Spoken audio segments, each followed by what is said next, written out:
Port Kelang ni rupanya dibina atas tanah paya bakau dulu. Orang Kelang tahu tak? Dulu, Port Kelang dikenali sebagai pelabuhan Swedenham. Nama tu diberi pada tahun 1901 sempena Sir Frank Swedenham, Residen Jeneral pertama negeri-negeri Melayu bersekutu. Masa tu British tengah sibuk cari tempat strategik untuk mudahkan urusan ekspor dan import. Sungai Kelang dah tak efisien sangat.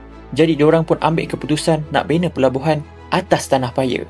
Yes, asalnya kawasan ni semua paya bakau, iaitu tanah lembut, berlumpur dan penuh nyamuk. Nak buat pelabuhan kat tanah macam ni memang cabaran. Fast forward ke zaman moden, antara tahun 2003 hingga 2014, pelabuhan Westport makin berkembang pesat. Tambah lagi terminal kontena, City 4 hingga City 9. Dan untuk tu, 18 juta meter padu pasir hidrolika digunakan untuk tambak kawasan laut. Dari sudut geologi, tanah kat kawasan Kelang ni memang terkenal dengan Kelang Clay, sejenis lumpur lembut yang senang mempat. Tanah jenis ni memang tak stabil langsung kalau terus bina bangunan atas dia.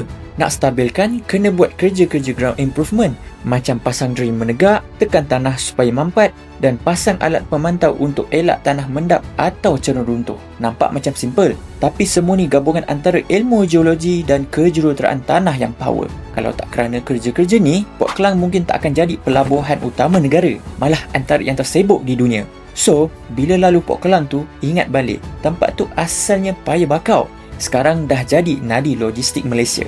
Orang Kelang, hadir! Dapat something?